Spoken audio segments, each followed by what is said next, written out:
नमस्कार दोस्तों। आज हम लोग एक नई कविता का अध्ययन करेंगे जो कक्षा 12 के छात्रों के लिए उपयोगी है। कविता का नाम है माई हेवन। ये कविता जो है रविंद्रनाथ टैगोर द्वारा लिखी गई है।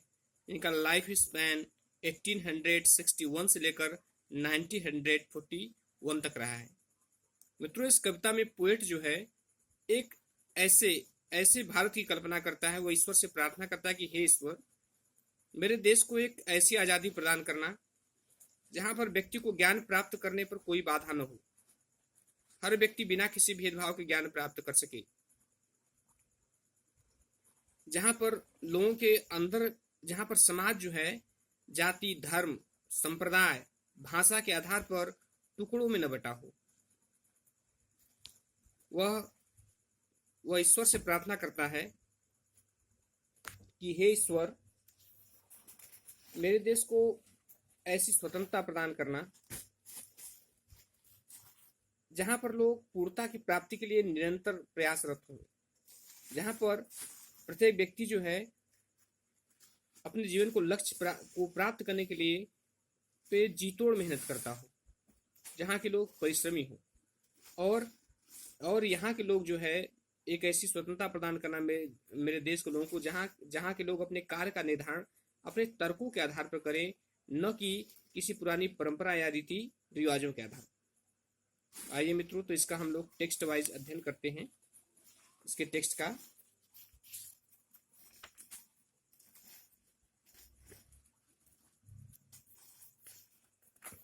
पहला कि where the mind is without fear and the head is held high, where knowledge is free, where the world has not broken up into fragments by narrow domestic walls. Wait करा कि वेयर, जहां पर, the mind, मन जो है, is without fear, बिना डर के हो। कह रहा है जहां पर मन बिना डर के, अर्थात व्यक्ति के मन में कोई डर न हो। एंड द हेड, और सिर, is held high. Held high मतलब सम्मान के साथ ऊंचा उठा रहे। वेट कर रहा है कि हे ईश्वर, मेरे देश को ऐसी स्वतंत्रता प्रदान करना जहां पर मन में कोई डर न हो। कह रहा है where the mind is without fear, जहां मन में कोई डर न हो। एंड द हेड, और सिर, इज हेल्ड हाई, सम्मान के साथ ऊंचा उठा रहे। वेयर, जहां पर नॉलेज इज फ्री, ज्ञान स्वतंत्र हो। अब यहाँ पर नॉलेज, ज्ञान स्वतंत्र का क्या मतलब है कि जहां पर व्यक्ति को ज्ञान प्राप्त करने में कोई बाधा न हो। हर व्यक्ति बड़ी सुगमता से ज्ञान को प्राप्त कर सके। ठीक है। वेयर, जहां, where the world has not broken up, broken मैंने बटा हुआ या टूटा हुआ। करे जहां पर संसार has not been broken up, बटा हुआ न हो, इनटू फ्रेगमेंट्स, फ्रेगमेंट होता है टुकड़े, टुकड़ों में। जहां पर संसार टुकड़ों में बटा हुआ न हो। किसके द्वारा? By narrow domestic walls. कह रहा है नैरो, संकीर्ण, डोमेस्टिक, घरेलू, और वॉल्स में दीवार। जहां पर संसार जो है संकीर्ण घरेलू दीवारों द्वारा टुकड़े में बटा न हो। और ये संकीर्ण घरेलू दीवारें कौन सी हैं? इसका मतलब है जाति, धर्म, संप्रदाय, भाषा, इन सब के आधार पर जो है यह देश हमारा टुकड़ों में बटा हुआ न हो। क्योंकि अधिकांशतः जो है एक भिन्न जाति या संप्रदाय के लोग एक दूसरे से घृणा करते हैं। वही पोएट कहता है कि हे ईश्वर, ऐसी स्वतंत्रता प्रदान करना मेरे देश को जहां पर मेरा जो है देश इन संकीर्ण द्वारा टुकड़ों में बटा हुआ न हो। फिर से बताना इसको, जहां पर द वर्ड, संसार, has not been broken up, broken means बटा हुआ, जहां पर संसार बटा हुआ न हो, इनटू फ्रेगमेंट, टुकड़ों में, बाय नैरो डोमेस्टिक वॉल, इन संकीर्ण घरेलू द्वारों द्वारा। संकीर्ण घरेलू द्वार का मतलब है, नैरो डोमेस्टिक वॉल मतलब वही है, caste, creed, language and region. इन सब के आधार पर, जाति, धर्म, संप्रदाय, भाषा के आधार पर टुकड़ों में न बटा हो।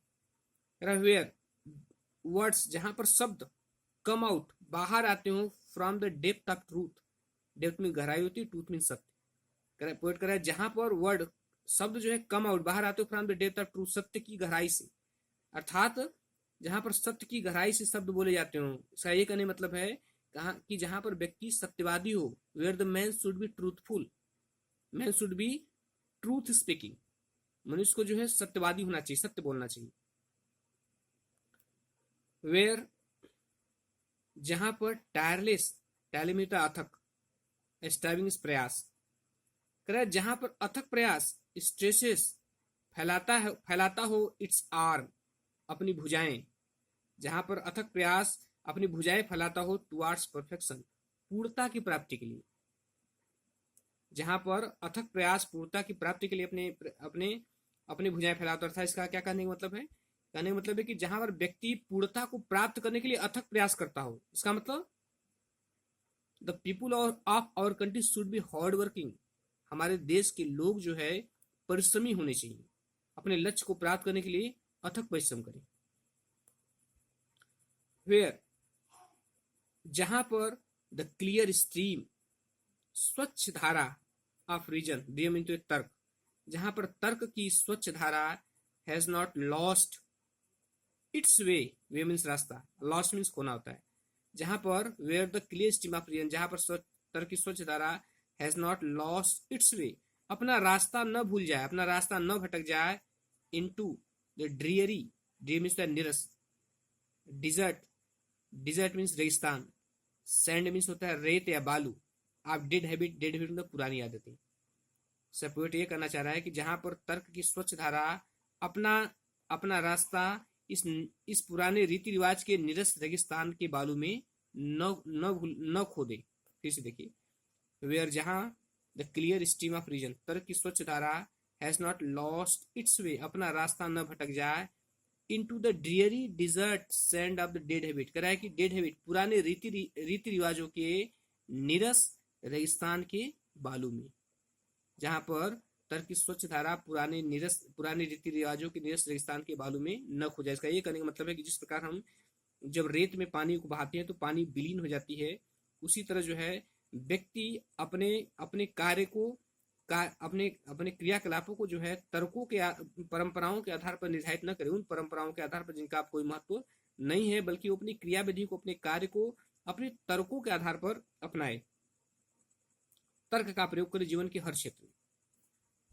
वेयर, जहां where the mind is led, जहां पर मन जो है लेड फॉरवर्ड, फॉरवर्ड में आगे की तरफ अग्रसर हो, बाय दी, यहाँ दी डी टी कैपिटल से मतलब गॉड को करा है, तुम्हारे बताए हुए रास्ते पर। वेयर, जहां पर माइंड इज लेड फॉरवर्ड, मन जो है आगे की तरफ अग्रसर, बाय दी, तुम्हारे द्वारा बताए हुए रास्ते पर, इनटू इवर वाइडनिंग, हमेशा एवर में हमेशा वाइडनिंग में विस्तृत होता हुआ, हमेशा विस्तृत होते हुए थॉट, विचारों एंड एक्शन और कार्यों की तरफ। उसको ये करा है पोएट कि जहां मस्तिष्क जो है तुम्हारे द्वारा बताए हुए हमेशा विचारों, विस्तृत होते हुए विचारों कार्यों की तरफ अग्रसर हो। सही करने मतलब फिर से बता रहे इसको, कह रहा है where the mind is led forward, जहां पर मनुष्य का मस्तिष्क जो है लेड फॉरवर्ड, अब आगे की तरफ अग्रसर हो, बाय दी, तुम्हारे द्वारा बताए हुए, इनटू इवर वाइडनिंग, सदैव विस्तृत होते हुए थॉट, विचारों एंड एक्शन और कार्यों की तरफ। अब इसका क्या मतलब है? इवर वाइडनिंग थॉट एंड एक्शन, सदैव विस्तृत होता हुआ विचार और कार्य। इसका ये मतलब है कि हमारे विचार और हमारे कार्य ऐसे होने चाहिए कि जिसमें अधिक से अधिक मानव कल्याण निहित हो। Our work should be as that contains maximum welfare of humanity। Poet करा कि into that heaven of freedom, heaven of freedom तो हेवन मीन्स स्वर्ग होता है, फ्रीडम मीन्स स्वतंत्रता। पोएट लास्ट में करा है, ईश्वर से प्रार्थना करा है कि into that heaven of freedom, इस प्रकार के स्वतंत्रता रूपी स्वर्ग में, माय फादर, मेरे पिता, let my country awake, awake means होता है जागृत करना, इस प्रकार के into that heaven of freedom, इस प्रकार के स्वर्ग रूपी संसार में, इस प्रकार के स्वतंत्रता रूपी स्वर्ग में, माय फादर, हे मेरे पिता, लेट माय कंट्री अवेक, मेरे देश को जागृत करो, अर्थात हे मेरे पिता, इस प्रकार की स्वतंत्रता मेरे देश को प्राप्त हो। अब जो है इस पोएम का स्टेंजा का एक्सप्रेशन भी समझा देते हैं। जैसे पहला यहां से है, वेयर से लेकर के परफेक्शन तक।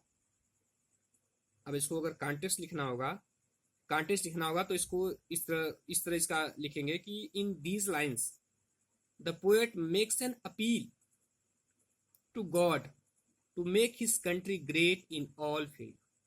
इस लाइन में पोएट जो है कवि से अपील करता है कि भगवान उसे हर जीवन के हर क्षेत्र में, उसके देश को जीवन के हर क्षेत्र में महान बनाए।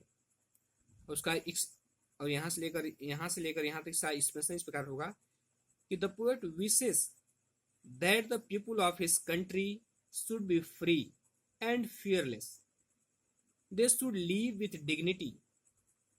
They should get free knowledge. There should be no check upon anybody for gaining knowledge. They should not be divided due to caste, creed, language, etc. They should be truthful. They should be truthful and sincere. They should make all efforts to get perfection in all fields of life. यहाँ से अब इसका हिंदी में भी ये expression बता दे रहा हूँ। पोएट कर रहा है कि द पोएट जो है यहाँ पर विश कर रहा है कि the people of his country, उसके देश के जो लोग हैं, should be free and fearless, स्वतंत्र होने चाहिए और निडर होने चाहिए, और वे गौरव से रहना सीखे, गर्व के साथ, और उनके लिए नॉलेज स्वतंत्र होना चाहिए, और उनके ऊपर ज्ञान को प्राप्त करने में कोई भी रुकावट नहीं होनी चाहिए, और वे जो है कास्ट, जाति, क्रीड, संप्रदाय और लैंग्वेज के आधार पर वह आपस में बटे हुए न हो। उन्हें जो है ट्रूथफुल होना चाहिए और सिंसियर होना चाहिए, समझदार और सत्यवादी होना चाहिए, और उन्हें जीवन के हर क्षेत्र में पूर्णता की प्राप्ति करने के लिए अथक प्रयास करने चाहिए। मित्रों, अब अगला स्टेंजा है वेयर द क्लियर से लेकर अवेक तक। वेयर द क्लियर से लेकर अवेक तक, यहाँ से लेकर यहाँ तक। देखिए, अब इसका कॉन्टेक्स्ट लिखना होगा, तो इससे लिखेंगे कि in these lines the poet puts before us an ideal picture of free India. The poet prays to God to make his country free and progressive. इसको इस तरह लिखेंगे कि इन दीज लाइन्स, इन पंक्तियों में the poet puts before us an ideal picture of free India, हमारे सामने free India का, स्वतंत्र इंडिया का एक आदर्श चित्र रखता है। The poet prays to God, और पोएट जो है भगवान से प्रार्थना करता है कि to make his country free and progressive, कि वो उसके देश को फ्री बनाए, मतलब स्वतंत्र बनाए, एंड प्रोग्रेसिव और प्रगतिशील बनाए। मित्रों, अब इसका यहाँ से लेकर अब यहाँ तो इसका एक्सप्लेनेशन इस प्रकार होगा कि the poet prays to God that his countrymen should not be slave to useless habits. He compares reason to a clear stream. This stream of reason should not flow through a desert of old custom and habits. It means that people should accept new ideas on the basis of reason. They should be progressive in thought and action. The poet prays to God to bless his country with freedom. ये कविता जो है ये कविता inspiring है और एक आदर्श देश के चित्र को प्रस्तुत करती है कि ऐसा देश जो है, पोएट ईश्वर से प्रार्थना करता है कि ऐसा देश, मेरे देश को ऐसा बनाना या ऐसी आज़ादी प्राप्त करना। धन्यवाद मित्रों, बड़ी खुशी हुई कि आप लोग मेरे चैनल को पसंद कर रहे हैं, मेरे वीडियो को, और इसी तरह अगर आप लोगों का प्रेम रहा तो मैं वीडियो लाता रहूँगा। धन्यवाद।